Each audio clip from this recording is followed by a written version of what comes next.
ভোর 4:30 ready journey শুরু। 4টের সময় যাওয়ার কথা ছিল, সেখানে 4:30, কারণ কেউ আর উঠতে পারছিল না।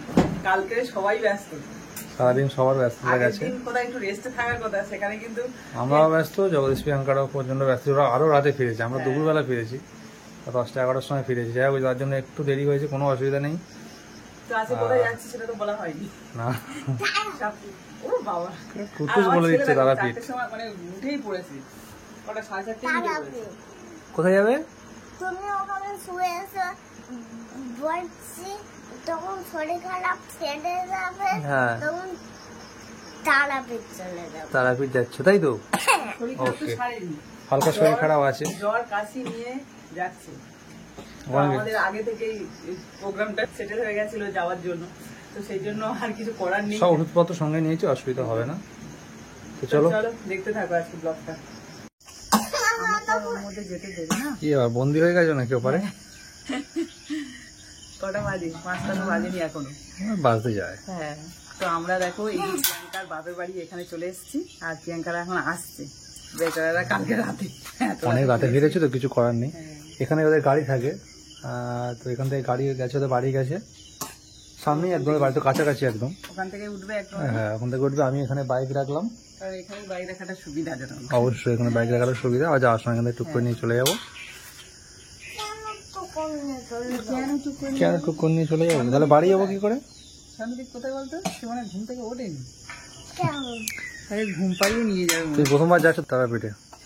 আমি একবার গেছি আগে, একদিনের জন্য গেছি না, আমি একবার গেছি একদিনের জন্য। আমি যেখানেই যাবো সব প্রথমবার। হ্যাঁ, যেখানে যাবে। মায়াপুর গেলাম প্রথমবার, তারপরে কোথায় দীঘা গেলাম প্রথমবার, আবার কালী ইয়েতে তারাপীঠ যাচ্ছি।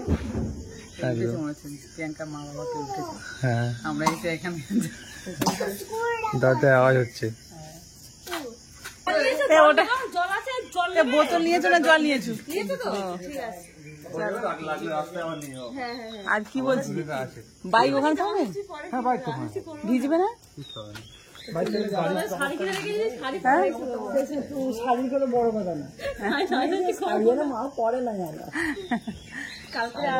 আমরা যেমন না দিও এমনিও চলে আসবে। চলো বাবা, রেডি হয়ে সকাল সকাল উঠেছিলে?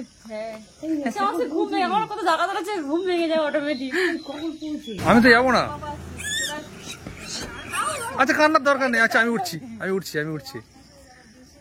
ও স্বর্ণদীপ, তুমি ভালো আছো তো? আমার শাশুড়ি কি করেছে? শাশুড়ি ডিম সিদ্ধ আর খিচুড়ি বানিয়ে দিয়েছে। কিছু বলছে চলে যাচ্ছে। সব কথা গান দিয়ে চলো, জার্নি শুরু হয়ে যাবে এবার। চলো, জামাটা নিয়েছো? হ্যাঁ, এটার মধ্যে জামা আছে। 5:20, সূর্য উঠছে, হালকা হালকা সূর্য দেখা যাচ্ছে, আর কুকুর শুয়ে পড়েছে,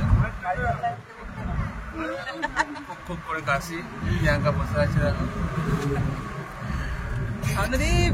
স্বর্ণদীপও টুকটুক করে কাশছে। 6:15 বাজে, সূর্যটা দেখো কোথায় উঠেছে।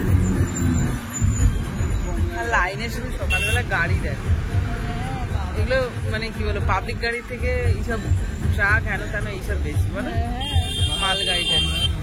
কই রে, কে ড্রাইভার? কে স্টার্টটা বন্ধ করে দে। আর স্বর্ণদীপ বাবা স্টিয়ারিং ঘোরাচ্ছি, দেখ।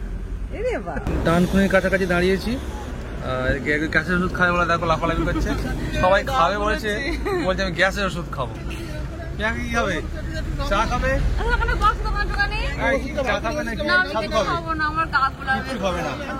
তো আমরা যাই গিয়ে ছাতু খেয়ে আসি। হাইটের ওপরে দাদার ছাতুর দোকান, আবার চা বিস্কুট সব আছে। তুমি কি আসবে? তা চলে আসো। ছাতু খাবে? কই কি গো, কেমন লাগছে? ভালো, টেস্ট ভালো। তো খেতে হবে না, লাগবেও না। ভালো, খালি পেটে খেয়েছো তো, অসুবিধা কি? ক গ্লাস করে খাচ্ছ?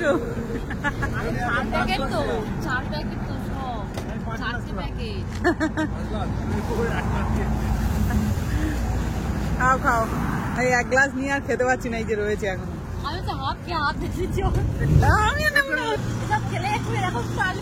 আমি ছাতু নিয়ে এলাম, বাতাসা দিয়ে, ওর বাতাসা দিয়ে দিলে আমার ছেলে খায়। বর্ধমান স্টেশন, সেখানে ঠিকঠাক করতে পারবো না, তবে বর্ধমান স্টেশন হবে। এই যে ট্রেন যাচ্ছে, আমরা যদি ট্রেনে করে আসতাম তাহলে এই ট্রেনেই আসতাম।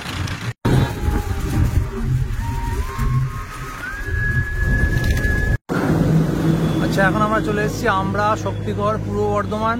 আর দেখতে পাচ্ছ এখানে সীতাস ল্যাংচা হাব, মানে টোটাল এদিকে যা দেখতে পাচ্ছ সব ল্যাংচাই আছে এখানে। মানে ওদিকে রয়েছে ল্যাংচা নিকেতন, প্রচুর ল্যাংচার দোকান দেখতে পেলাম এবং সুন্দর সুন্দর নাম দেওয়া আছে। তো স্পেশাল গা, ঘিয়ের ল্যাংচা, সীতাভোগ, মিহিদানা, কে কি খায় দেখা যাক। চলো, গাড়ি এখানে রইল। কি খাচ্ছ? কে কি খাবে? আরে বাবা, ডিম আছে, খিচুড়ি আছে।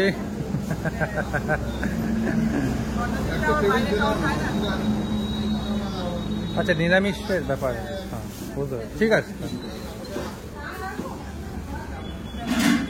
বাবা, তুমি কি খাবে খিচুড়ি স্বর্ণদীপের সাথে? স্বর্ণদীপ ঘুম হয়ে গেছে? কই খিচুড়ি খাবে আর ল্যাংচা খাবে তো?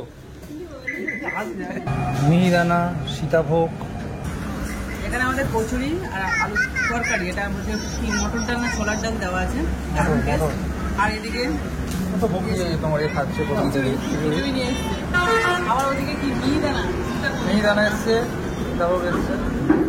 নিয়ে তো একটু নাও, মিহিদানা একটু নাও। ভালো, বেশ ভালো।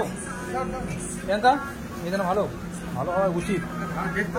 সেখানে তো ভালো হওয়া উচিত। খাওয়া বেশি করে খাও, আবার নেবো।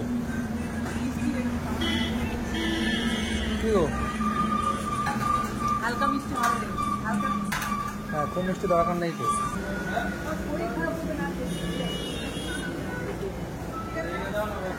কোনটা বেশি ভালো লাগছে নাকি মিশিয়ে খাচ্ছ? বোঝা যাচ্ছে টেস্ট। আরেকটু এখান থেকে নাও, আমার লাগলে আবার নিচ্ছি। লাগলো সবে অর্ধেক পদ এসছি, জানো তো, অর্ধেকের বেশি বাকি আছে এখনো। 150 এসছি বলছে, আর 150 বেশি বাকি, আরো ঘন্টা 3 লাগবে। রাস্তা ভালো হলে ঘন্টা 2.5-এর মধ্যে হবে, মানে ধরো 11টা বাজবে। দুপুরে আর খেতে হবে না, অনেক খাওয়া গেছে। সকাল থেকে প্রচুর খাওয়া হচ্ছে। ফার্স্ট টাইম ছাতু খাওয়া হলো, তারপরে কচুরি খাওয়া হলো, তারপরে কি খাওয়ালো, মিহিদানা, সীতাভোগ।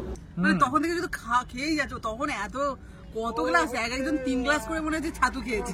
আমি 3 গ্লাস খেয়েছি, আমি 1 গ্লাস খেয়েছি, আর তুমি অর্ধেকটা খেয়েছো। আবার এক্ষুনি মানে পেট ভরে, মানে এত খাওয়া হলো। আবার কিছুক্ষণ গিয়ে আবার হয়তো বলবে যে খাওয়া এখনো স্টকে অনেক খাবার হ্যাঁ, রয়েছে। এখন ডিম রয়েও সিদ্ধ, গেছে। খিচুড়ি প্রচুর। তো খিচুড়ি, আরো সব চিপস, কুরকুরে, হ্যাঁ, আমার কাছে কেক, তারপরে বাদাম, বাদাম, চিড়ে ভাজা, সব আছে। সবকিছু আছে। বর্ধমানের 108টা মন্দিরে চলে এসেছি। এখানে মানে কি আছে মন্দিরের মধ্যে সবকিছু দেখবো। তবে এখানে প্রথমে এসে দাঁড়িয়ে পড়েছে এই যে প্রচুর মাছ। কই মাছ নাকি গো? কি মাছ, ওগুলো দেখাই যাচ্ছে। তেলাপিয়া না? আচ্ছা, না ধরার তো ঠিক না, খাওয়া দিতে পারো। মুড়ি খাচ্ছে, টুকটুক টুকটুক করে মুড়ি খাচ্ছে। স্বর্ণদীপ দেখছো কেমন মুড়ি খাচ্ছে বলো তো মাছে? ওরকম করে খাচ্ছে। চলো মন্দিরের দিকে যাই, চলো। বট গাছ আর নিম গাছ, প্রিয়াঙ্কা ওই যে একটা মৌচাক দেখো শুধু, বিশাল বড়। 108 ছোট ছোট মনে হচ্ছে অনেকগুলো আছে। দর্শন করে যাই। আচ্ছা, মন্দিরে যাওয়ার জন্য টিকিট লাগবে, 2 টাকা করে টিকিট। 4টে কেটে নিয়েছি, আমরা 4 জন যাচ্ছি। তো জুতোটা এখানে আর রাখবো না, আবার গাড়ির কাছে যাচ্ছি, ওখানে গিয়ে জুতোটা রাখবো, গাড়ির মধ্যে রেখে তারপর যাবো। এই যে মন্দির শুরু হয়ে গেল দেখা। যাও ভিতরে যাও, সব ছোট্ট ছোট্ট মন্দিরে। হ্যাঁ দেবো। এদিকে 2টো মন্দির, এদিকেও 2টো মন্দির, এদিকে সব বসার জায়গা আছে, সব বিশ্রাম করছে। ওই ধারের দিকে 2-1টা মন্দির আছে, এই ভিতর দিকেও আছে, যাবো ওইদিকে, এদিকটাতেই যাবো আগে। দেখো একদম মন্দিরের লাইন, প্রত্যেকটা মন্দির কিন্তু একই, মানে ভিতরে শিবলিঙ্গ আছে প্রতিটার মধ্যে। তো আমি গুনছি না, মোটামুটি এখানে বলছে 108টা আছে। এদিকে যতটা আছে ঠিক এরকম, ওইদিকেও তোমাদের দেখালাম, ওইদিকেও কিন্তু এতগুলো মন্দিরই আছে একদম ওই ধারটাতে। ওই দেখতে পাচ্ছ, ওখান থেকে ওদিকেও এতগুলো মন্দির আছে। এই যে বটবৃক্ষ রয়েছে, এখানে সবাই কিন্তু মানত করে যাচ্ছে। দেখো কত মানত করেছে সবাই। তো আমরা আর আলাদা করে মানত করলাম না, তবে আমার ছেলেটা যাতে ভালো থাকে, সুস্থ থাকে। আবার সেই মানতটা মনে মনে করেছো, তুমিও তাই করেছো একদম। আবার তাহলে যদি ভগবান সময় দেয় তাহলে আবার ঘুরে যাবো, আবার আসবো। বলে বাবা যদি সময় দেয়, মানে সবকিছু ঠিকঠাক থাকলে আবার আসবো। পুজো দিয়ে যাবো, অবশ্যই বড় হয় যেন, ভালো হয়, মানুষের মতো মানুষ হতে হবে তো। হ্যাঁ কি 108টা মন্দির থেকে কি বলা শিখিয়ে গেছে? হ্যাঁ, ক্লান্ত হয়ে পড়েছে, প্রচন্ড গরম তো, আর নিচে পাও রাখা যাচ্ছে না, তাই না? পুরো কিরম তেলটা হয়ে গেছে। দারুণ দেখতে হয়েছে। হ্যাঁ, এরপরে ও মাজা খাবে, একটা মাজা কিনতে হবে। আমরা পুজো, এই আমার কপালে আছে। হ্যাঁ আছে 108 শিব মন্দির ট্রান্সপোর্ট। তো এই 108টা মন্দির দেখে বেরোলাম। সারাদিন এখানে থাকলে আরো ভালো লাগবে। হ্যাঁ ভালোই তো আসছিলে এতক্ষণ, দুর্বল হয়ে গেলে কেন? কত আর টানবে ছুটি, কত টানে বলতো? তবে তো 5.5 ঘন্টা এলে। কি প্রিয়াঙ্কার শরীর খারাপ নাকি? আমার যে ভালো লাগে, দুর্বল লাগছে? অনেকটা সময় হয়ে গেছে তো, ওই যে 5টায় উঠেছি, 10:30টা বাজে, শুকনো হয়ে গেছে নদী। দামোদর নদী শুকনো হয়ে গেছে দেখো। ওই তো বালি, হ্যাঁ বালি তো দেখতে পাচ্ছি নিচে মনে হয়। এলাকা মনে হয় পুরো বালি, ওই তো ওই সব বালি, তাহলে এগুলো বালির পাহাড়। হ্যাঁ, একটা লরি নিয়েছে, ট্রাক নিয়েছে করে নিয়ে চলে যাবে। আরে বাস, পারমিশন না করি দেবে না এগুলো। যেখানে যা পাওয়া যায় সেখান থেকে পারমিশন করাতে হবে। মাটি খুললেও মানে বালি, ওই লাগে পুরো ভোর। ওটা পুরো বালি, পাহাড় পাহাড় পাহাড় বালি। জোরে দিলে মাথা। তাহলে দুপুর 12টার সময় মুড়ি খাবে? 12টা না একটা, না না 12:10, 12:10। এখন মুড়ি এসছে, চানাচুর এসছে, এদিকে এর মাঝখানে খিচুড়ি আবার খেয়ে নেবে। খিচুড়ি খেয়েছি, ডিম সিদ্ধ খেয়েছি। বাড়ি থাকলে একবারও খাওয়া হতো না। কি হয়েছে, কি খাবে তুমি বলো? ডিম সিদ্ধ আর ছাড়িয়ে দেবো, তুমি খাবে? তাহলে কি খাবে বলো? ডিম খাবে। দেবো, ডিম ছাড়িয়ে দেবো, দাও এক্ষুনি দেবো। ওটো এবার তো ওঠো। ওটো ওটো ওটো। এই দীঘার মতো হোটেলগুলো দেখে এবার যেন মনটা ভালো লাগছে। হোটেল থেকে মন ভালো লাগছে। কত হোটেল, একটা বেজে গেল, এতক্ষণ ধরে দেখলাম যে কিছু নেই। কিচ্ছু নেই এসে দেখো হঠাৎ করে ছড়াছড়ি কত হোটেল। সেই দীঘায় গিয়ে যেরকম আছে, এখানে পর্যটক আছে, সেখানে হোটেল তো আজ থাকবে। হ্যাঁ, চলে এসছি বাবা। চলে এলাম। চলে এলাম, কতক্ষণ লাগলো? পুরো 8 ঘন্টা।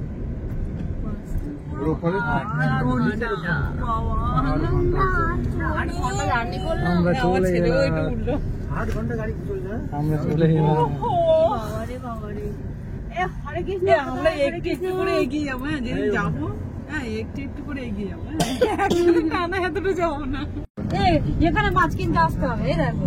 এখানে কি মাছ বাজার? হ্যাঁ, ও আচ্ছা, এখানে আমরা মাছ এদিকে মাছ বাজার আছে, তাহলে পরের দিন আসবো এখানে মাছ কিনতে। হ্যাঁ, আমরা এই তো এখান থেকে যাবো, এই এখান থেকে তো হোটেলটা। এখানে হোটেল রয়েছে। হ্যাঁ? কোথাও হোটেল পেরিয়ে যাচ্ছি না, দেখ। হরে কৃষ্ণ হোটেল। হ্যাঁ প্রচুর হোটেল আছে। বলছি তো, তবে দীঘার হোটেলগুলো দেখতে বেশ সুন্দর ছিল।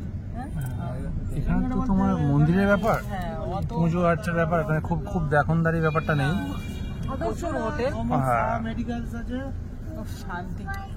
হোটেল থেকে লোকজন আসছে আমাদেরকে পিক আপ করতে। এখান থেকে হয়তো ওখান থেকে যে গেট, মন্দিরের গেট এদিকে এদিকে যেতে হবে। তো আমরা ফাইনালি চলে এলাম তারাপীঠে হোটেলের মধ্যে। আর এটা যেহেতু আমাদের আগে থেকে ফোন করা ছিল, সেই জন্য আমরা অন্য কোনো জায়গায় গেলাম না, যেখানে ফোন করে আগে থেকে ফাইনাল করে রেখেছিলাম সেই ঘরে এলাম। তো এই দেখো রিসেপশান এখানে, আর রিসেপশানের মধ্যে ব্যাগপত্র রেখে দিয়ে আমাদের ড্রাইভার রুমও দেখতে হচ্ছে, এবং ফোনে কথা হয়েছিল, কিন্তু রুমগুলো তো একবার দেখতে হবে, সেই জন্য তোমাদের দাদাভাইরা গেল, আর বাচ্চাগুলো তো একবার ওর বাবাদের কাছে যাচ্ছে, একবার আমাদের কাছে আসছে। আর আমরা দুজন ব্যাগগুলো নিয়ে বসে আছি, আর প্রচণ্ড গরম, মানে এসির মধ্যে ছিলাম, যখন বাইরে এলাম আরও বেশি গরম লাগছে। হুন্ডা ফ্যানটা রয়েছে কিন্তু ওই হাওয়া জন্য গায়ে লাগছে না। তো এখানে ড্রাইভারের রুমটা ফাইনাল করে তারপরে কিন্তু আমাদের রুমে চলে এলাম। আর এখানে দেখো দুটো এসি রুমই ঠিক করা হয়েছে, কারণ এই গরমে না এসি ছাড়া থাকাই যাচ্ছে না। আমরা তবু নন এসিতে থাকবো বলেই ঠিক করেছিলাম, যেহেতু আমাদের কুট্টুসের শরীর খারাপ, কিন্তু আমি ওখানে গিয়ে কান্নাকাটি শুরু করে দিয়েছিলাম, সেই জন্য ফাইনালি আবার এসি রুমেই এসছি। তো যাই হোক, হোটেলে তো চলে এলাম, এবার আমরা কোথায় যাব, কি খাবো, সবটাই কিন্তু পরে ভিডিওতে শেয়ার করব, এখানে যেহেতু ভিডিওটা অনেকটাই বড় হয়ে যাচ্ছে। তো বন্ধুরা, এই ভিডিওটা সম্পূর্ণ দেখে নাও, আর পরের ভিডিওটার জন্য অবশ্যই কিন্তু ওয়েট করো। আজকের মতো টাটা।